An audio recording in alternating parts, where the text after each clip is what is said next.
We're here with rapper 2 Chainz. He's worked with artists including T.I., Lil Wayne, Ludacris, but what I really want to know about is his latest song. It's called Forbes Musik. It debuted a little while ago, and well, thanks for coming over to Forbes. Really appreciate it. Thank you for having me. You bet. As I told you off camera, I'm very surprised that music can reach, such audiences. I wasn't blind to the fact, but I was definitely in shock when I was invited to do this interview, so I want to tell you I appreciate it. Oh, you bet. Well, so tell me, what was the inspiration for that song?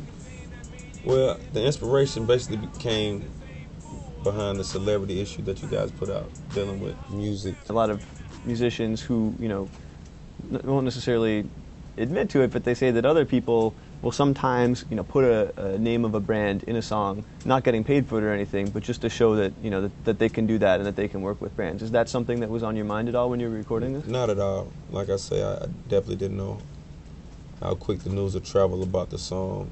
It was just something that I do. I like to create. So, for me, I'm an artist. I don't actually write. It was just good that I was in the studio getting that inspiration and being around the tools I needed to make the song happen. You know what I mean? I wasn't trying to make a radio record. I wasn't trying to actually make a club record. I was just saying, how I felt. It was Forbes Musik. Some people understand that brand and some people don't. And that really has to do with, different socio-economic, statuses and all of that. But I recognize what I want to be. And I want to be a part of that more than just making a song about it, you feel me? So financially as well. Very good. What do you think it is about hip-hop and Forbes, that has drawn so many rappers to sort of include it in their work? Well, it's a big deal. It's a sign of acknowledgement. It's letting people really know how much paper you're getting without knowing exactly, kind of how much like a ballpark figure. So hip-hop deals with bragging and being, braggadocious, kind of boastful. So it's always been the gaudy jury. It's always been the who got the most money. And so a way that you could detect it is coming from a magazine that's reputable. Yeah. So with music, a lot of us kind of come from nothing, and not only that, is that we put words together to get acknowledged by something as big as the Forbes. So it's a big deal within our own community. Okay.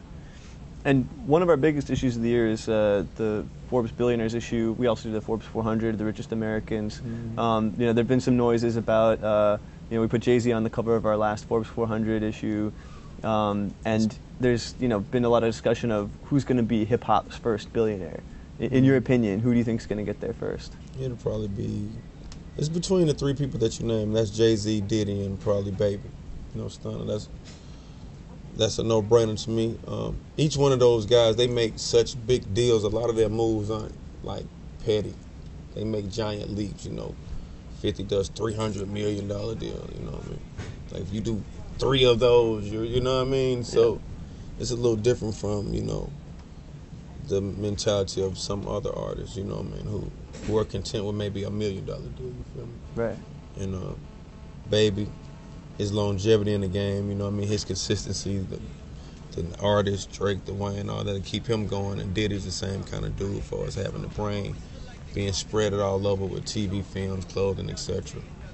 So it kind of opened up doors for one of those. I can't honestly say who. Very good. So I know in order to be in next year's issue, I assume, I would have to be doing good right now.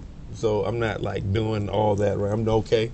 So let's just say 2013 I'll be in there. All right. We'll see you then. Hello, Slim.